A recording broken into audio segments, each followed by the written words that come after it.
The neon-lit casino reeked of desperation and decay, each flicker of its violet, cerulean, and pallid yellow lights casting a brittle sheen upon the throngs of gamblers, swindlers, and interplanetary drifters. Rylan Valente stepped through the entrance, inhaling the stale air and feeling the press of countless bodies jostling him from every side. Hollow projectors spewed advertisements, promising fortune in a single roll of the dice, and the crowd's combined sighs and cheers crashed like waves upon decrepit walls adorned with flickering signs. In that haze of smoke, cheap cologne, and whispered curses, Rylan felt the subtle twinge of fate, tugging at the edges of his intuition like an invisible tether. He had come to this forsaken outpost, drifting at the edge of the known galaxy, in search of valuable information for a bounty, yet something in the air warned him that destiny might have something else in store. He moved carefully through the aisles between gaming tables, each step cautious, as though he trod upon precarious terrain. His duster, frayed at the edges from countless voyages, swept behind him like an afterthought, while his rugged boots clacked against metallic tiles. Though the chaos threatened to overwhelm his senses, Rylan focused on the subtle signals. The hush at certain tables when players glimpsed his face, the suspicious glances darting in his direction, and the faint hush of footsteps following too closely. There was no mistaking that every corner of this outpost was riddled with secrets, and each one might become a danger if he tarried too long. But Rylan was a man accustomed to such precarious balances. He had survived countless hazardous missions across the 5-star systems of the Coalition, bearing witness to the downfall of kings and the silent, creeping rise of corporate overlords. He considered himself prepared for anything, until he caught sight of her. Beyond the third row of gaming tables, in a dimly lit corridor lined with shimmering energy cages, he witnessed an auction in progress. Strange creatures, battered and bruised, each of them tethered by luminous restraints, were being bid upon by slavers and collectors. The crowd's enthusiastic murmurs and half-suppressed grins made Rylan's stomach tighten. He was no stranger to the dark underbelly of interstellar society, but he had never allowed himself to grow numb to such cruelty. Even so, his heart scarcely fluttered at the wretched spectacle, for he had, regretfully, seen it all before. What made him stop, what caused his breath to catch in his throat, was the sight of a lone figure standing in the last cage, an alien woman whose very presence seemed as delicate and forlorn as the final ember of a dying star. She was unlike any creature Rylan had ever encountered. Her appearance was both ethereal and hauntingly fragile, her lithe frame trembling behind the transparent energy field. Her hair, pale silver tinged with faint streaks of teal, fell in tangles around a face that bore regal cheekbones and wide, downcast eyes. She wore shredded garments that spoke of captivity's cruelty, her skin bruised in places, yet shimmering faintly as though dusted by starlight. When she tried to speak, the metallic collar around her neck emitted a silent burst of energy, halting her voice before it could form words.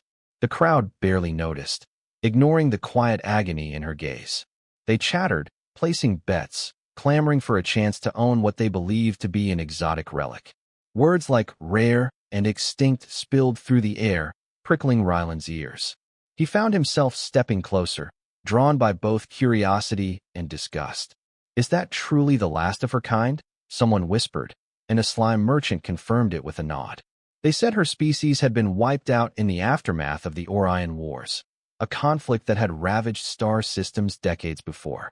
Her people were rumored to possess extraordinary mental abilities, powers that made them coveted for nefarious ends. But the rumor of her species' complete eradication had circulated for years, and no one had ever truly confirmed a survivor.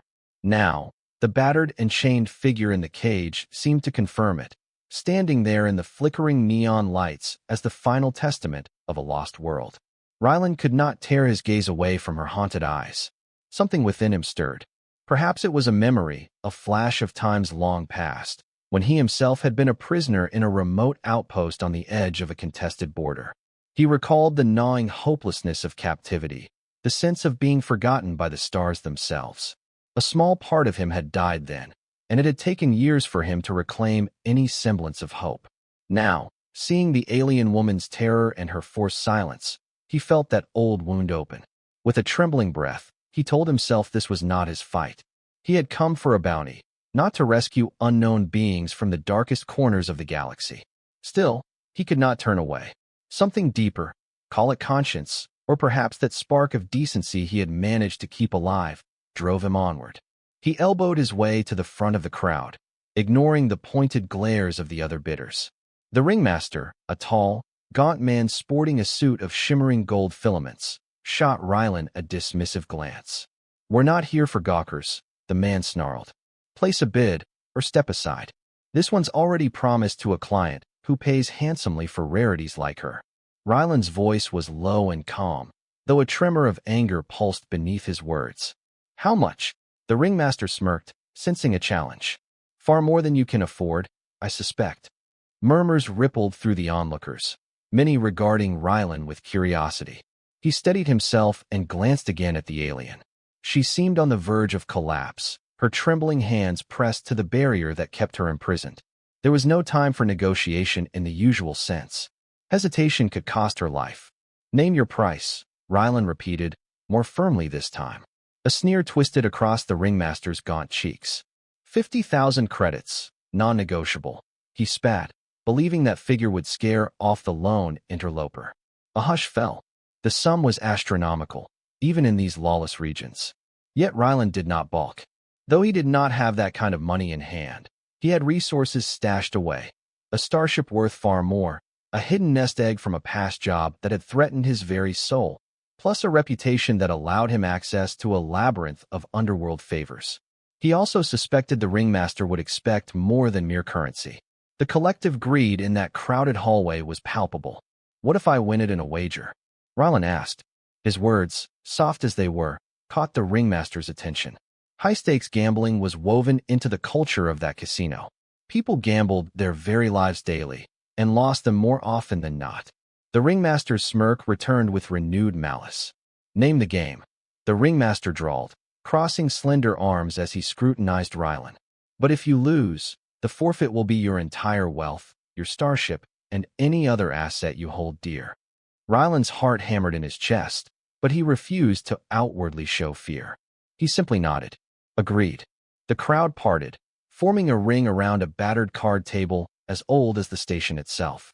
The ringmaster, relishing the spectacle, stepped forward like a spidery marionette and pulled out a deck of worn holographic cards. "The game is infinitum draw," he announced, and the hush in the crowd deepened. This was a notoriously deadly game, for it offered illusions, half-truths, and twists that would challenge both luck and wit.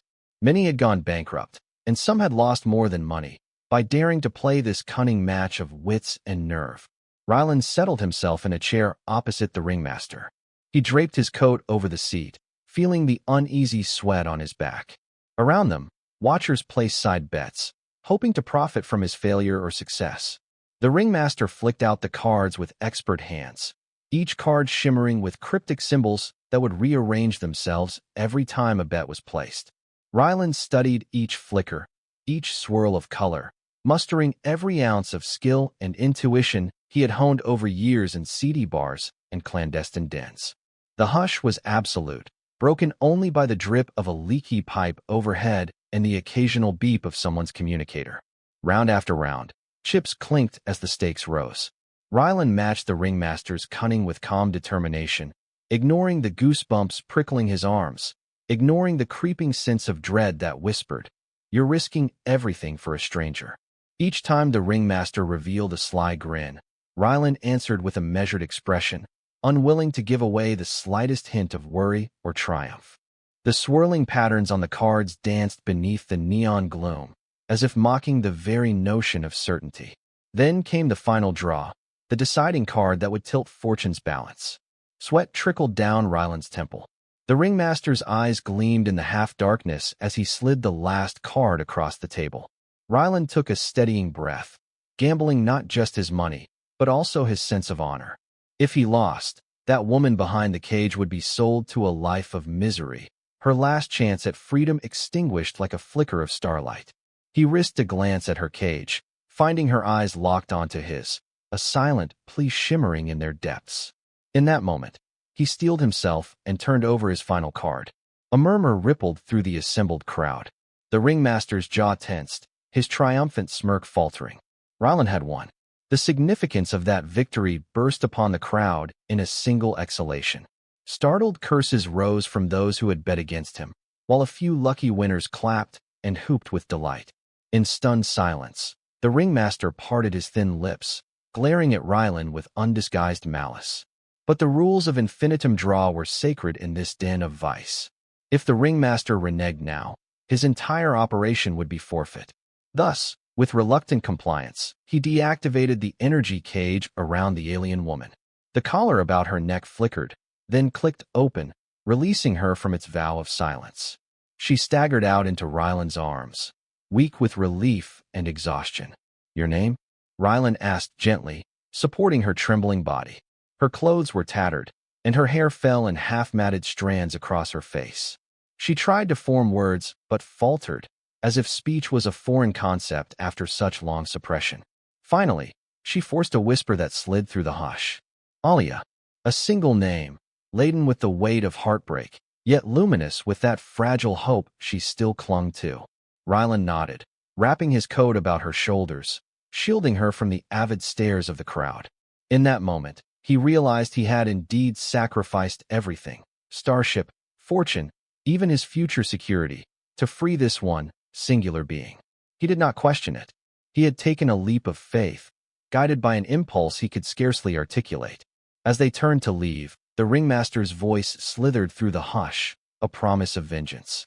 "You'll regret this, Rylan Valente. There is no victory in saving what should have died long ago." Rylan met that cold stare with steel in his eyes. "Then let me face that regret," he answered. Taking Alia's hand, he pushed through the mass of onlookers, ignoring the jeers, ignoring the swirl of neon lights, ignoring the weight of the credits he now owed. Together, they fled deeper into the station's labyrinthine corridors, seeking an exit that might lead to freedom. The corridors beyond the casino were a stark contrast to the gaudy show floors. Flickering bulbs replaced neon glitz, and the stale smell of recycled air, combined with the acrid stench of burning circuitry, made Alia gag. At every junction, Rylan glanced behind them, wary of pursuit. He was certain the ringmaster would not concede easily, and that watchers or enforcers could appear at any moment. Alia leaned heavily on his arm, her delicate frame threatening to collapse at the slightest jostle. Rylan felt her wince every time a passing guard or traveler brushed too close. Words remained scarce between them, yet in the silence he sensed the profound exhaustion that radiated from her. She was malnourished and trembling, not just physically, but in some deeper spiritual sense. The fracturing of her mind, after so many abuses and forced subjugation, made every breath feel tenuous. Rylan led her to a cramped supply closet at the end of a deserted hallway, pressing a button to lock the door behind them. Harsh overhead lights flickered, revealing scattered crates of illicit cargo, a few battered tools, and stale water canisters. It was hardly safe or clean, but it was private, for the moment. He offered her water, tilting the canister gently to her lips. She drank greedily at first, then choked, coughing. As she regained her breath, she whispered a raspy, "Thank you." Rylan knelt beside her, pressing a hand to her forehead. "You're burning up," he murmured, seeing beads of sweat shimmer on her brow. "We need to find a place with medical supplies, or at least somewhere safer than this wretched station." Alia's eyes, a piercing aquamarine, rose to meet his. For a moment, he glimpsed something ancient and haunting in her gaze, as though behind the trembling exhaustion lay knowledge beyond mortal ken. "My people were once guardians," she said softly, her voice thick with sorrow. "We had a bond with the cosmos, a synergy that held us together, kept us alive. When the wars came, that bond shattered.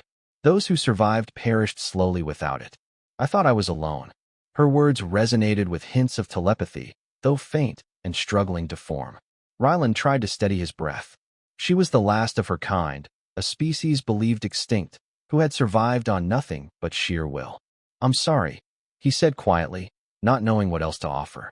She was cold and alone, stranded in a galaxy that believed her people were gone, or worse, sought to exploit her for profit. Rylan closed his eyes, remembering the ringmaster's threat. If it was true that some wealthy collector had demanded her, Powerful forces would soon mobilize to reclaim her. He knew they had to leave, and quickly. Yet there were complications. He owed a fortune from his gamble, and he lacked immediate transport. His old starship, the Aurora's Dawn, was docked in a private bay, but if word spread of his actions, the docking authorities might block his escape. Or perhaps bounty hunters, unscrupulous individuals, would sabotage the ship's systems to keep Alia from escaping. Either way, time was not their ally.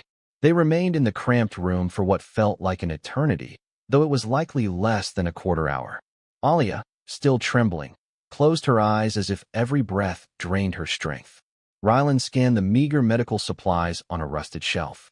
He found a single dose of universal antibiotic and a half-empty vial of nutrient solution. This might help, he whispered, injecting her arm gently. Alia winced, but made no complaint. Immediately, some color returned to her pale cheeks. Her next words were hardly above a breath. "You did not have to help me," she managed. "They would have killed you, or worse. Why risk so much for a stranger?"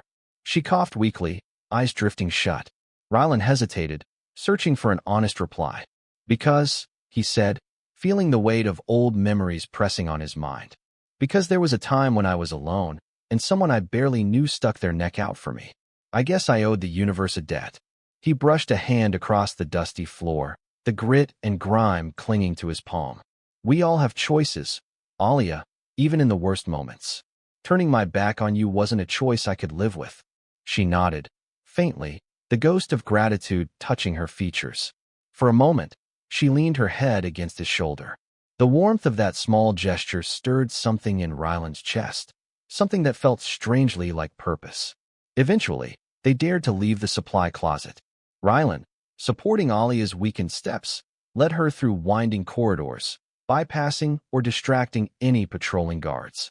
Rumors spread quickly in such places, and more than once he heard mention of a big gambler who had won an exotic prize from the ringmaster. To avoid scrutiny, Rylan chose deserted maintenance shafts and poorly lit back alleys, each footstep echoing ominously on rusted metal. The station itself groaned from overuse and age, threatening to crumble at any moment. Overhead, pipes hissed jets of steam, and the uncertain flicker of failing fluorescent lights gave the entire journey a nightmarish sheen. After endless twists and turns, they reached Docking Bay 8, hidden behind cargo containers stacked precariously high. There, Rylan's ship, the Aurora's Dawn, awaited him. It was a battered vessel at first glance, her hull sporting scars from multiple firefights, her engines haphazardly patched over the years. But to Rylan, she was home. He had poured sweat and tears into keeping her flying. A wave of relief washed over him when he saw no sign of sabotage or guards lying in wait. Perhaps they had been faster than the ringmaster's vengeance, at least for the time being. Still, suspicion nagged him. He scanned the area for any anomalies. Satisfied, he led Alia up the boarding ramp. The interior lights of the Aurora's Dawn flickered to life, illuminating a cramped cargo bay, strewn with crates of supplies and mechanical parts. Nearby, a battered lounge area offered a threadbare couch and half-working control panels. A series of softly lit corridors branched off, leading to the cockpit, engine room, and living quarters. Alia's breath caught as she entered, her eyes sweeping over the ship's interior with a mixture of relief and trepidation. "Welcome aboard," Rylan murmured, smiling gently. "She's not much, but she's ours now. Let me get us off this station before things get any worse." Carefully, he guided Alia to the lounge couch, setting her down and passing a blanket over her trembling shoulders. Then, he hurried to the cockpit, firing up the engines with a practiced sequence of button presses. The hum of power radiated through the hull, comforting as a lullaby to his ears. He braced himself for potential resistance from station control. But in a stroke of unexpected luck, the docking clearance was confirmed without incident, perhaps because the ringmaster's men had not yet seized the hangar's command center. Rylan wasted no time. With a swift burst of thrusters, the Aurora's Dawn drifted away from its moorings, clearing the station's perimeter. Once free from the artificial gravity net, he engaged the ship's main engines, feeling a familiar jolt that pushed him back in his seat. Alia, in the lounge, would feel the surge as well, but hopefully she was safely strapped in. The outpost soon shrank behind them, receding into the vastness of space. For a brief moment, Rylan let himself imagine that they had escaped for good. Yet he knew better. The ringmaster would not take this affront lightly, and the unknown buyer who had wanted Alia so desperately would certainly send hunters after them. If that wasn't enough, Rylan also had to consider the heavy debt incurred by his gamble. There were unscrupulous lenders who would wait for the perfect chance to collect. But first, he had a more immediate problem: Alia's health.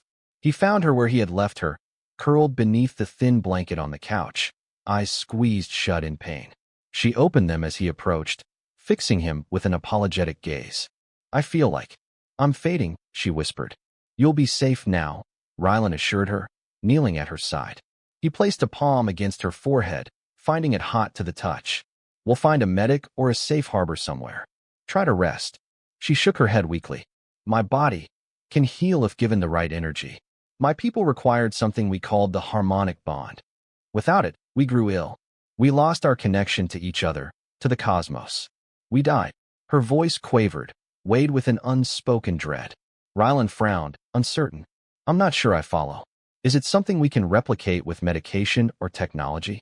Her eyes filled with desperation, glimmering with tears of frustration. "It's a sharing of life force. A bond that used to be formed between my people and those we chose to share our existence with. That synergy kept us alive, a link that connected hearts and minds. Now I'm alone, the last one. Without that bond, my body is shutting down." Rylan swallowed. He had heard of telepathic bonds among certain species, but never one so crucial that it was necessary for survival.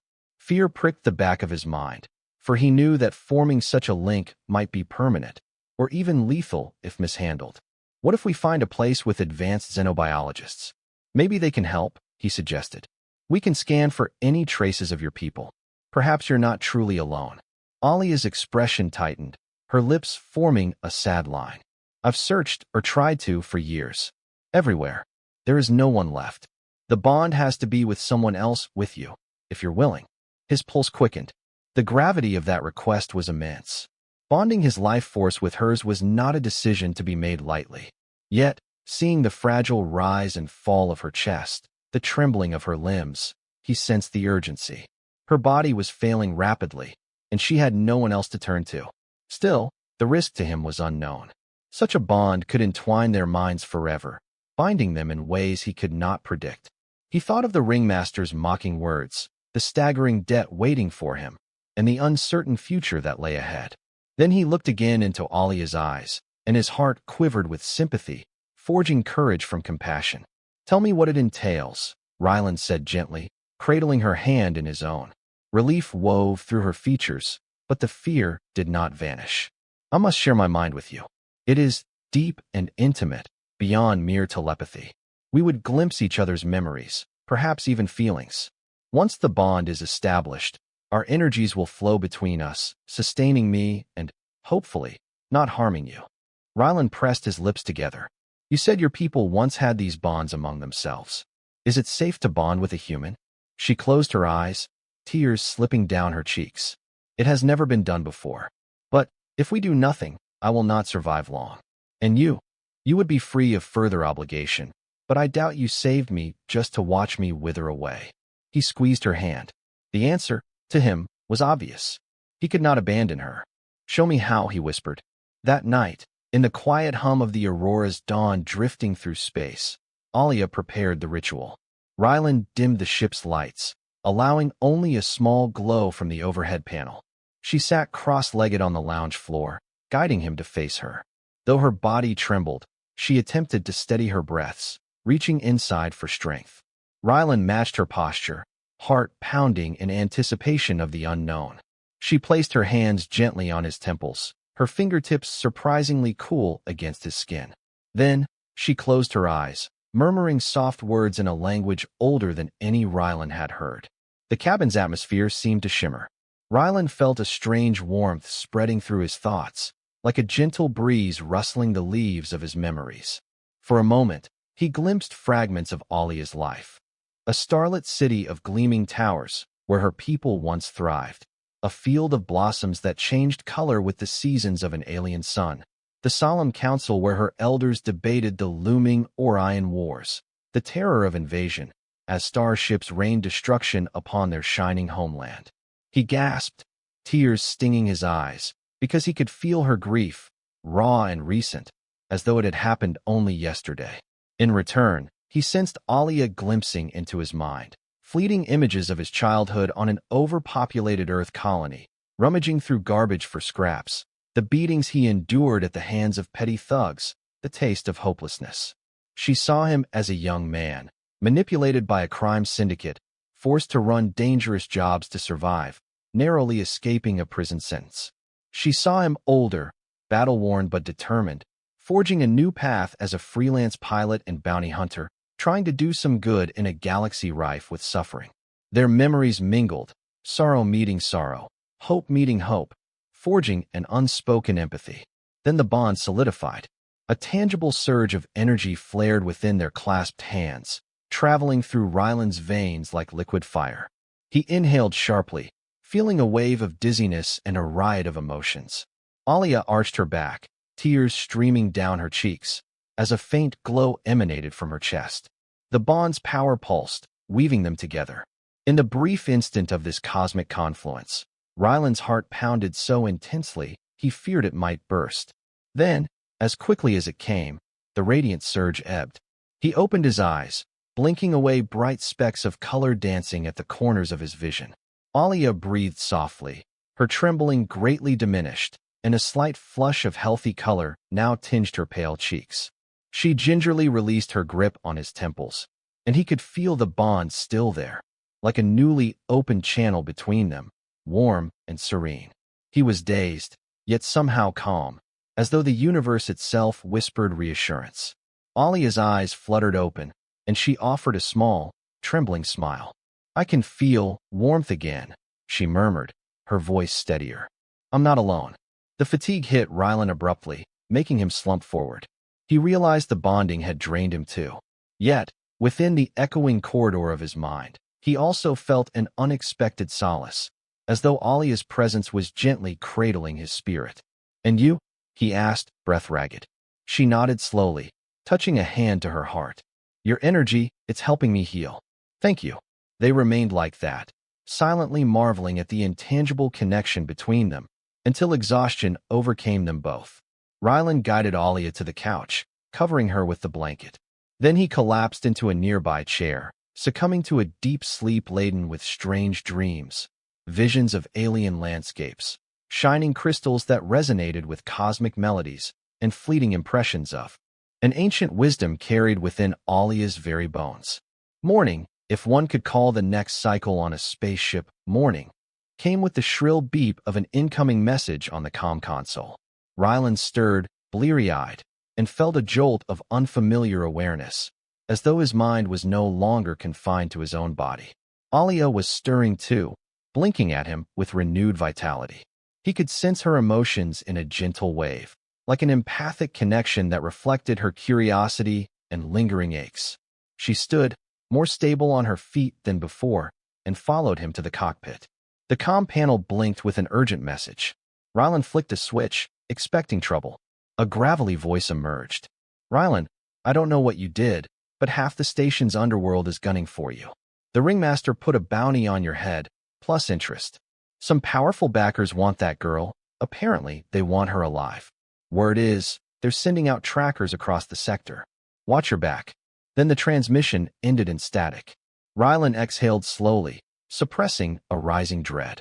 Alia touched his arm, her empathy sensing his fear. "They'll come for us," she said. It was not a question, but a resigned statement of fact. "Not if we can reach a safe haven first," Ryland muttered, tapping the NAV console. "There's a place we can go, an outpost on the planet Cirrus Alpha. I have a friend there, Dr. Sheridan, an exiled physician who owes me a favor. Maybe she can help strengthen you, ensure the bond isn't putting you at risk. And from there, we can figure out our next move."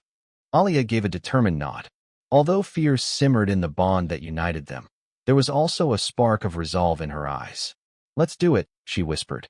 Within minutes, Ryland engaged the ship's faster-than-light drive, charting a course for Cirrus Alpha. The stars stretched into glimmering lines as the aurora's dawn slipped into the swirling tapestry of hyperspace, a cosmic gateway that folded distance upon itself. He felt an unexpected calm settle over him, a sense that, though the path ahead was perilous, he was not walking it alone. Their arrival at Sirius Alpha took place just past midday, according to local time.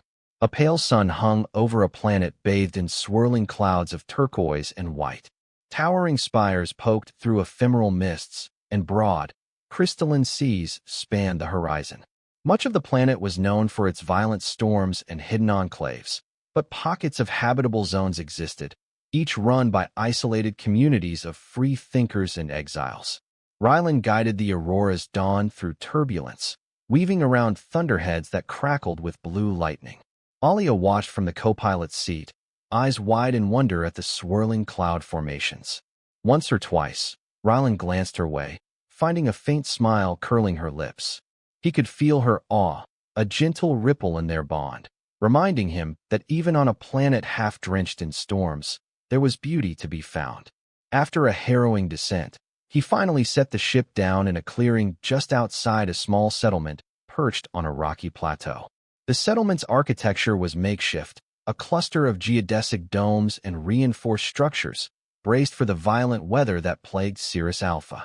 As the engines powered down, Rylan reached for his coat, checking his sidearm out of habit. Alia stood, pressing a hand to her temples, still adapting to the bond's effects. She gave him a slight nod, ready to follow. Outside, the wind whipped at their faces, tugging at their clothes. Clouds towered in the distance, swirling ominously, lightning flickering within their depths. Across the plateau, a battered sign read, "Welcome to Haven's Spire. Population 276. Guards at the settlement's entrance stared warily at the newcomers, rifles at the ready, until Rylan identified himself. After a moment's hesitation, they waved them through, curious about the pallid, silver-haired figure at his side. They found Dr. Sheridan in a dome near the settlement center, a makeshift hospital with only a handful of staff. She was a tall, dark-skinned woman in her late 40s, her braided hair tied back in a practical knot, her eyes sharp with intelligence. She recognized Rylan immediately. "By the stars, I never thought I'd see you again," she said, a wry smile pulling at her lips. "I take it you're in trouble. When are you not?" Rylan smirked. "I wouldn't come here unless I had to, Sheridan. Sorry if I bring you more headaches than you'd like." Her gaze shifted to Alia, and her expression turned serious. "Your friend looks pale. Let's get her into the exam room." Inside the cramped medical bay, Alia sat gingerly on an examination bed. Dr. Sheridan scanned her with a handheld device that emitted faint chirps. She frowned at the readings.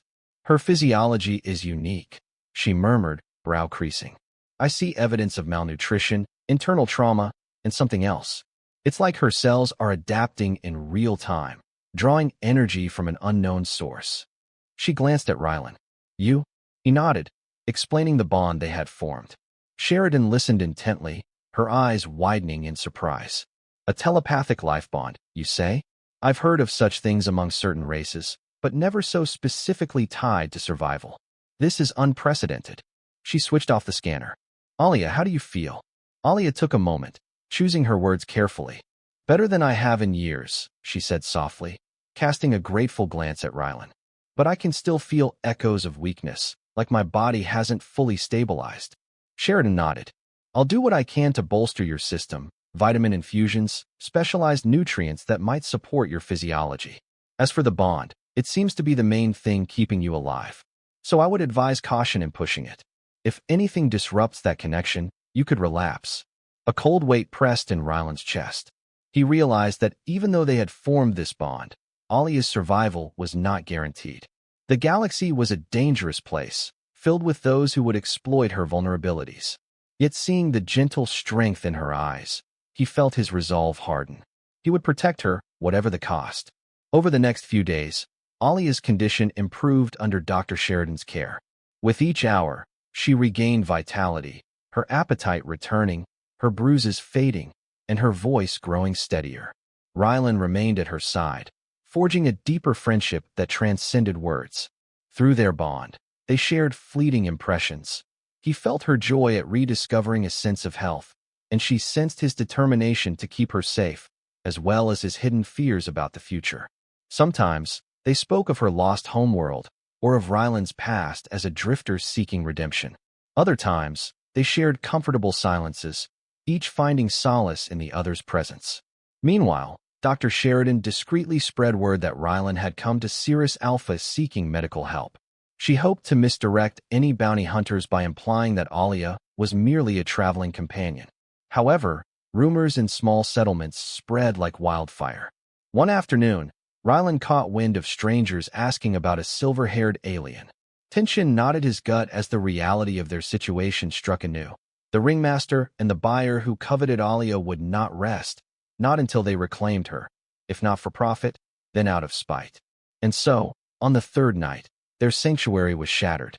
Ryland and Alia were walking through the settlement's deserted plaza when a sense of deep dread trickled through their bond. Alia stopped abruptly, eyes widening. "They're here," she whispered, her voice trembling with a sudden clarity of alarm. He put a hand on his blaster, scanning the shadows.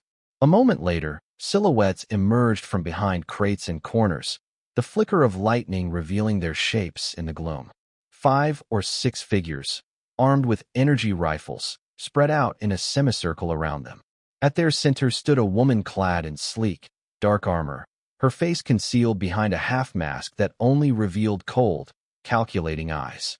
Her voice cut through the wind like a razor. "Ryland Valente, hand over the girl, and I might let you live." Ryland's grip tightened on his weapon, but Alia, sensing his anger, placed a hand on his arm, urging caution. He glared at the masked woman. "Who are you?" She let out a curt laugh. "You can call me Miria. I work for interests that don't appreciate losing their property." Her gaze flicked to Alia. "And that's exactly what she is, property they purchased at great cost. You had your little gamble. Now it's over." Lightning flared, illuminating the savage scowl on Ryland's face. "She's not property," he growled. "If you want her, you'll have to go through me." Miria shook her head in mock pity. "That's exactly what I plan to do." She gestured to her men, who raised their rifles. At once, beams of crimson energy seared the air. Ryland shoved Alia behind a pillar, returning fire with practiced precision. Sparks flew as the beams impacted metal structures, scorching the ground. The settlement's inhabitants scattered, seeking refuge in the face of the sudden firefight. The ring of assailants tightened. Ryland darted behind crates, exchanging frenzied volleys. Alia pressed herself against the pillar, eyes wide with fear. Though she was recovering, she had no weapon training, no experience with such violence. Yet within her flickered a shard of her species' once formidable power. She could sense the hostile minds around her, their aggression a tangible weight. She reached out tentatively, stirring a ripple of confusion in one of the attackers, causing his shot to go wide. Surprised by her own capability, she tried it again, sending another of Miria's henchmen staggering, grasping at his head as if disoriented. Seizing the moment, Ryland pivoted from behind a crate, firing his blaster with deadly accuracy. 2 of the assailants fell, weapons clattering to the ground. Miria snarled behind her mask, raising her rifle to send a scorching beam at Ryland. He ducked, but the blast caught his shoulder in a glancing hit, burning through fabric and singeing flesh. He stumbled, pain lancing through him. Alia felt his agony through the bond, her heart hammering in sync with his. Clenching his teeth, Ryland forced himself to remain upright. He returned fire again and again, each shot draining the last reserves of his sidearm's energy clip. Miria's remaining mercenaries pressed forward, forming a pincer movement. Then Alia stepped out from behind the pillar, arms outstretched, her eyes glowing faintly with that otherworldly luminescence. For a fleeting second, she tapped into the deeper layers of her people's telepathic potential, magnified, perhaps, by her bond with Ryland.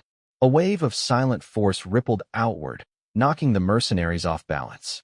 One by one, they faltered, rifles dropping from numb hands. Miria cursed, staggering but remaining upright through sheer will. Ryland took advantage of their disarray, firing his last shots at Miria's rifle. The weapon shattered, sparks cascading in the stormlit darkness. Lightning thundered overhead. Miria glared at Alia with bitter fury, eyes narrowed. "You'll pay for this," she spat, then motioned for her men to retreat. Though reluctant, they scrambled for cover, dragging their wounded. Ryland stepped forward, ready to pursue, but Myriad dropped a smoke grenade, enveloping the area in thick, acrid fog. By the time it dissipated, they were gone. Alia rushed to Ryland's side, pressing her trembling hands over the wound on his shoulder. Blood seeped through the scorched fabric. He winced. "I'm okay," he breathed, though he looked anything but. "Let's get back to Sheridan." In the hospital dome, Dr. Sheridan treated Ryland's wound, her expression grave. "That was a close call," she said, injecting him with a pain reliever. "He'll be fine with rest, but we both know this settlement isn't safe anymore. Those people will return with reinforcements." Alia stood nearby, guilt evident in her eyes. She felt Ryland's pain acutely through their bond, as though it were her own. She also sensed Dr. Sheridan's worry. "We can't stay here," Alia murmured. "They'll keep coming, and others might be hurt. We should leave as soon as you're recovered."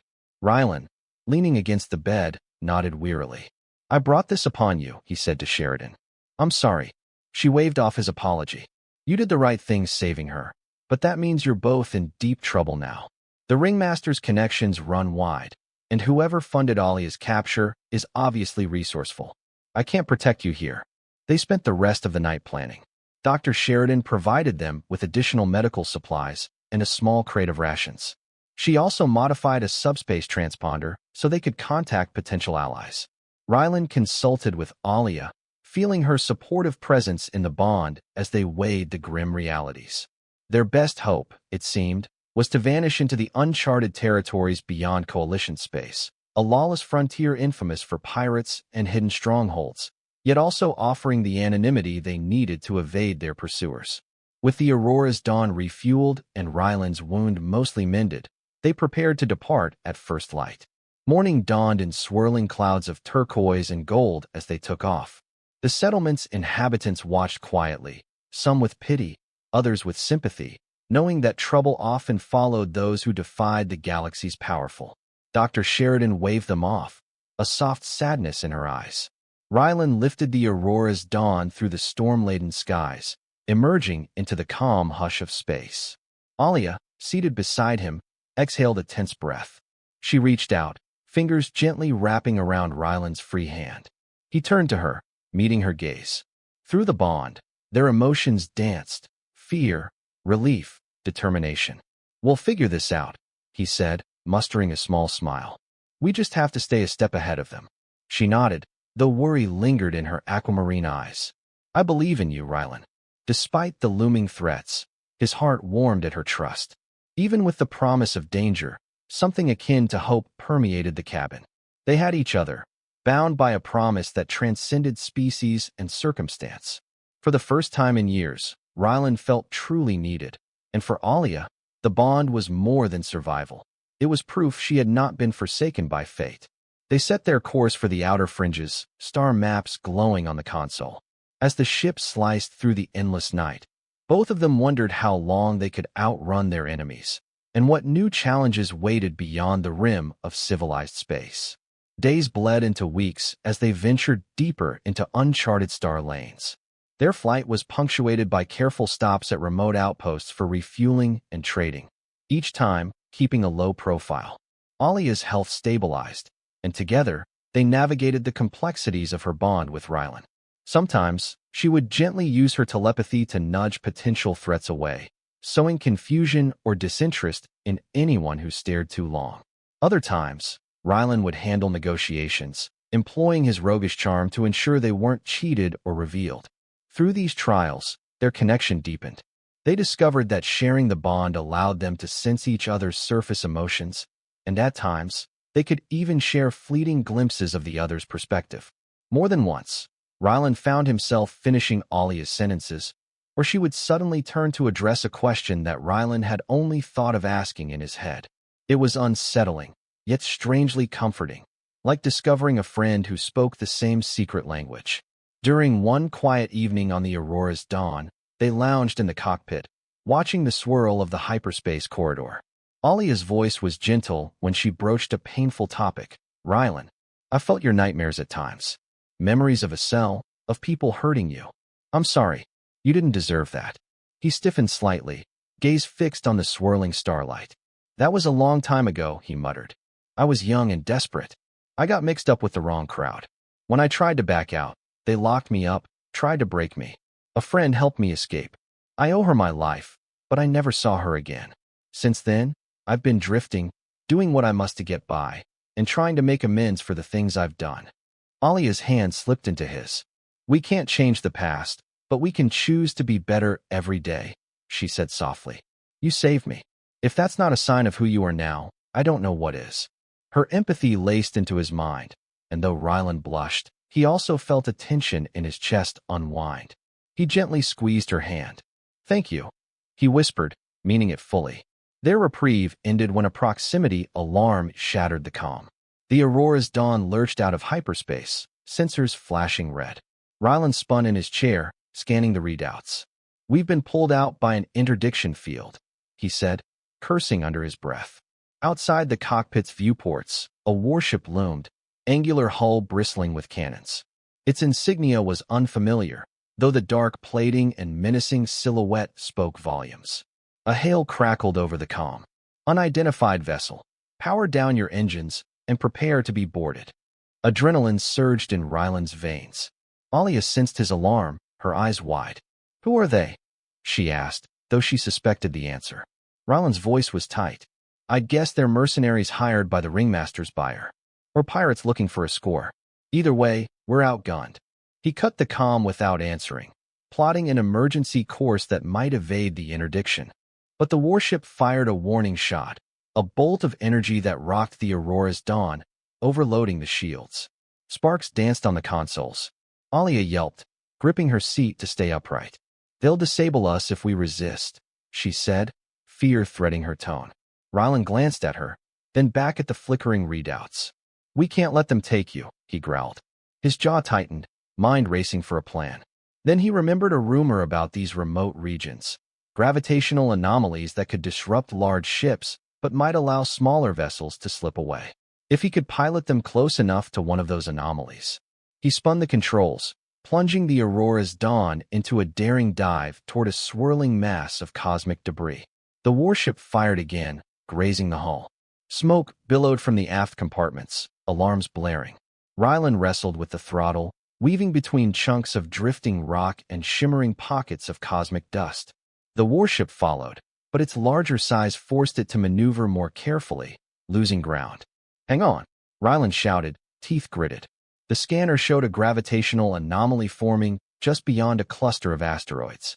If they threaded the needle precisely, they might slingshot around it and jump to safety. The warship, struggling to keep them in weapons range, unleashed a volley of torpedoes. The Aurora's dawn shuddered under multiple impacts, and half the consoles flickered, threatening meltdown. But Rylan pressed on, heart pounding. Alia reached out to him through the bond, offering a wave of calm determination, a buffer against the panic that threatened to overwhelm him. He drew upon her silent support like a lifeline. In a daring final thrust, Rylan skimmed the edge of the anomaly, feeling a massive gravitational pull tug at the ship. The swirling energies buffeted them violently, but the Aurora's dawn's smaller mass allowed it to maintain a precarious orbit. The warship, attempting to follow, got caught in the swirling gravitational flux, twisting its engines in a desperate attempt to break free. For a split second, the warship's aim faltered, and Rylan seized the opportunity. He realigned the hyperdrive coordinates, ignoring the ship's screeching protests, and engaged the jump sequence. A roar of cosmic energy enveloped them, and the Aurora's dawn vanished into hyperspace, leaving the warship entangled in the anomaly's grasp. When the swirling starlight of FDL travel finally stabilized, Rylan slumped in his seat, sweat beading his brow. Alia let out a tremulous breath, tears of relief gathering in her eyes. Through the bond, she radiated gratitude and concern. He managed a faint grin, though his hands shook on the controls. That was too close, he said, voice shaking. We have to find somewhere to lay low, and soon. Alia leaned forward, gently touching his shoulder. That's 2 times you've risked everything for me now, she whispered. Rylan met her gaze, sincerity shining in his eyes. I'd do it again. They drifted in the quiet hush of hyperspace, battered and scorched, but alive. The ship's alarm lights gradually dimmed as automated systems fought to patch holes and reroute power. Rylan exhaled, feeling Alia's comforting presence, that intangible link that tethered them together. In that moment, battered as they were, they clung to a single hope. Somewhere, beyond the reach of mercenaries, bounty hunters, and the ringmaster's vile ambitions, they might find a home for both of them. A refuge where Alia could truly live again, where Ryland could be more than a desperate soul scraping by. The thought was enough to keep them going. They spent the following days tending to the Aurora's dawn, patching hull breaches as best they could with limited resources. Ryland worked tirelessly in the engine room, cursing when he found multiple systems on the brink of failure. Alia assisted where possible, though she lacked mechanical skills. Instead, she used what fragments remained of her telepathy to calm Ryland's nerves, helping him focus on each delicate repair. Despite the dire situation, a sense of companionship blossomed. At night, or whatever passed for night in the vacuum of space, they would sit together in the lounge, discussing old legends from Alia's homeworld, or reminiscing about Ryland's escapades across the galaxy. Such quiet moments of shared laughter or thoughtful silence nourished their fragile bond. Then came a breakthrough. While tinkering with the NAV console, Ryland stumbled upon star charts referencing a rumored sanctuary called Elysium's Gate. According to the half-mythical data, Elysium's Gate was a hidden colony that welcomed outcasts of every kind: telepaths, refugees, artificial intelligences seeking autonomy. If it existed, it was said to be protected by powerful cloaking technology, well beyond the grasp of the Coalition or any corporate entity. Alia found her pulse quickening with hope as she read the legends over Ryland's shoulder. If a place like that exists, we might finally be safe, she breathed. She turned to Ryland, excitement mixed with skepticism. But you've never heard of a confirmed location? He shrugged. Plenty of rumors. No hard proof, though. Some say it's near the Orion Nebula. Others claim it's inside a rogue planet's cavern systems. All we have are fragments of star charts and second-hand accounts. He tapped the screen, which displayed overlapping coordinates. These markers suggest a star system in the far reaches of the Orion sector, right where few dare to venture because of leftover war debris and unstable wormholes. Alia's throat constricted. My people's world was destroyed near that sector, she whispered. If Elysium's Gate is there, it might explain why it's remained hidden. Nobody wants to go near the remnants of the Orion Wars. Ryland glanced at her, gentleness in his gaze. Are you sure you're ready to revisit that area? It may bring back painful memories. She summoned her courage, letting determination shine in her eyes. If there's a chance at a real future for us, I'm willing to face those ghosts. He nodded, pressing a few keys to plot a tentative course. Then let's try to find Elysium's Gate. Weeks passed as the Aurora's dawn slowly limped deeper into the Orion sector. The journey was fraught with hazards. Fields of twisted metal from derelict warships drifted through space, forming metallic graveyards. Radiation pockets flared unexpectedly, forcing Ryland to chart time-consuming detours. More than once, they sensed possible pursuers on the long-range scanners, prompting them to hide behind asteroids or power down non-essential systems to avoid detection.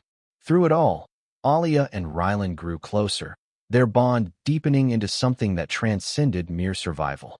They joked together, shared quiet confessions, and comforted each other through nightmares that sometimes visited them both. Alia's telepathy grew stronger, though it was no longer the raw force that had manifested when she repelled Miria's men. Instead, it took the shape of a subtler empathy, allowing her to sense the emotional currents around her. She discovered new ways to soothe Ryland's anxieties or glean information during tense negotiations. In turn, Ryland patiently showed her how to operate the ship, teaching her basic piloting and mechanical repairs. The synergy between them was undeniable, each skill complementing the other's weaknesses. Finally, they arrived at the coordinates gleaned from the star charts, a stretch of empty space near a nebulous swirl of cosmic dust. Long-dead satellites floated like silent sentinels. There was no obvious sign of any colony. The sensors detected nothing but silence. Maybe it's a wild goose chase, Ryland muttered, double-checking the readouts. Or maybe Elysium's Gate is cloaked so thoroughly we can't see it. Alia gazed into the swirling void, her heart heavy. Despair threatened to well up, but she fought it down, recalling how often her own species had hidden themselves through illusions and advanced technology. Perhaps there was a trick they needed to uncover. She stood, pressing her palms to the console, reaching with her mind. She felt a faint resonance, a ripple in the cosmic fabric, similar to the presence of telepaths. I sense something, she breathed, closing her eyes. I can't explain it, but it's like a heartbeat beneath the static. Encouraged, Rylan adjusted the ship's communication frequencies, scanning for unusual signals. After several attempts, a faint pulse emerged, hidden among the cosmic background noise.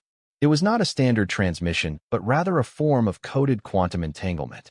He matched its pattern, sending out a cautious greeting. Moments later, the ship's hull reverberated with a faint hum. Space shimmered like a heat mirage, revealing, slowly, the outline of a massive station or city drifting within an invisible bubble. Towers of reflective metal spanned across a colossal ring structure, swirling lights playing along its edges. Rylan and Alia gaped at the sight. In a voice trembling with wonder, Rylan whispered, "Elysium's Gate?" A calm, resonant voice chimed over their calm, "Greetings, traveler. You have reached Elysium's Gate. State your intentions." Rylan exchanged a wide-eyed look with Alia. He keyed the microphone. "We, my companion and I, are refugees of a sort. We seek asylum." The voice paused, as if considering. "Approach at docking bay 7. Power down your weapons. Welcome to Elysium's Gate. If your hearts are truly peaceful." The invisible barrier parted, allowing the battered Aurora's dawn to enter a shimmering dock. As they sat down, relief and awe filled both of them. Outside the viewport, they saw dozens of ships from all corners of the galaxy, each likely bearing its own story of exile or escape. Figures of many species moved about, some tall and serpentine, others small and furry, a tapestry of life that found sanctuary here. Alia clasped Rylan's hand, tears welling in her eyes. He felt her gratitude and amazement through the bond, so powerful it nearly brought him to tears as well. "We found it," she whispered, voice quaking. He nodded, voice husky with emotion. "We did." Life in Elysium's Gate proved unlike anything they had known. Security was tight, yet the sense of community was strong. They were interviewed by counselors who specialized in telepathic refugees, carefully questioned but also offered understanding. Alia's plight as the last of her species stirred a wave of empathy. The city's leaders, a council of diverse beings, debated how best to help them. A few recognized the ringmaster's name and the buyer who had sought Alia. Word had spread of powerful interests determined to reclaim her. Thus, the council placed them under special protection. For the first time in ages, Alia felt safe enough to let go of constant vigilance. She explored the station's hidden gardens, filled with bioengineered flora from countless worlds. She marveled at the arching skywalks lined with shimmering lights. Rylan followed her, fascinated, always with an eye out for trouble. Yet, day after day, no hunters arrived, and no threats emerged. It was as if Elysium's Gate lay beyond the galaxy's grasp. Slowly, a gentle peace settled over them. They found a small, modest suite to live in, offered by the council. Rylan found work in the station's docking bays, helping repair incoming ships, his mechanical skills in demand. Alia, for her part, assisted in the medical wards, using her empathetic sense to soothe patients suffering from trauma. Each night, they would return to their quarters, share a meal, and reflect on the day's events. Over time, the bond between them grew deeper, not just telepathically, but emotionally. They discovered that the synergy of their connection was not merely physical survival. It was companionship, trust, and perhaps something even stronger. Months passed. Alia's health flourished. She no longer felt the suffocating weakness that had dogged her steps. The bond had stabilized, becoming a mutual exchange of strength. Rylan recovered a sense of purpose he had thought lost to the bleak corners of his past. They made friends: Coral, a feline mechanic with a knack for jokes, and Jaxa, a reptilian nurse whose gentle demeanor hid a fierce loyalty. Elysium's Gate had become more than a refuge. It was home. One evening, as warm lights bathed the city in an amber glow, Rylan found Alia gazing out a wide viewport. The stars beyond shimmered, forming constellations unknown to him. He sensed her thoughts swirling with both contentment and longing. Approaching gently, he wrapped an arm around her waist. She leaned her head against his shoulder, exhaling a soft sigh. "What are you thinking?" he asked, reading the wistful note in her aura. She smiled faintly. How much has changed? A year ago, I was a prisoner, voiceless, sold as a curiosity. Now here we stand, free. Together. She turned to look at him, eyes filled with a deep affection. I never thought I'd be able to say this, but I'm happy, truly happy. His heart swelled at her words, warmth coursing through the bond. He tipped his forehead against hers. I am too. You saved me as much as I saved you. In the hush, the unspoken words hung between them. I love you. Neither needed to say it aloud. The bond carried that truth far deeper than spoken language ever could. They remained like that for a time, wrapped in silent devotion, until Alia broke the quiet with a soft chuckle. What is it? Rylan asked, bemused. She slipped her arms around his neck, gazing at him. It's something my people did, long ago, when two souls chose to remain bound for life. A formal ceremony, a final promise of unity. We called it the celestial vow. If you... She hesitated, cheeks flushing. If you wish it, we could make that vow, sealing our bond permanently, spiritually, happily. Rylan felt a flutter of awe and tenderness. He answered without hesitation, yes, more than anything. Tears glistened in her eyes as she smiled. They held each other close, hearts pounding in unison. In that moment, all the struggles of the past seemed to fade, replaced by the brilliant promise of a future entwined. When they spoke to the council about the celestial vow, the members showed great respect for Alia's cultural traditions. Though they had never witnessed such a ceremony, they agreed to host it in one of the station's botanical domes, a lush haven of exotic plants and softly glowing crystals. Word spread among the community, and friends they had made offered to help prepare.